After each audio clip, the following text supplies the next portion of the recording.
राजा और रानी की शादी की कहानी बहुत समय पहले की बात है। एक सुंदर राज्य में एक साहसी और बुद्धिमान राजा राज करता था।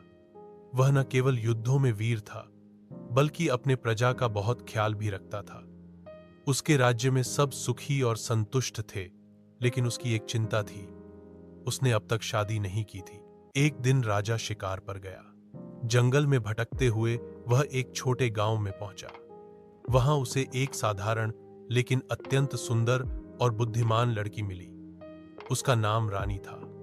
वह वास्तव में किसान की बेटी थी, पर उसमें अद्भुत संस्कार, ज्ञान और विनम्रता थी।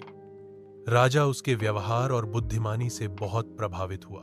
राजा ने उसी समय निश्चय कर लिया कि वह रानी से ही विवाह करेगा।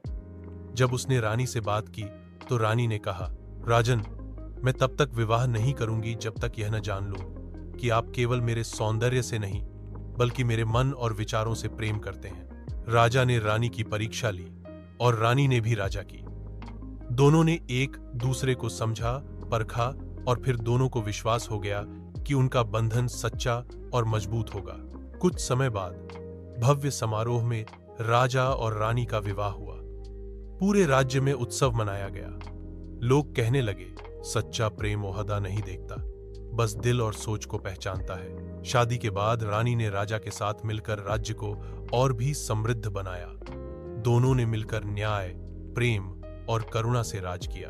सीख: यह कहानी सिखाती है कि सच्चा प्रेम रूप या धन पर नहीं, बल्कि आत्मा और विचारों की समझ पर टिका होता है।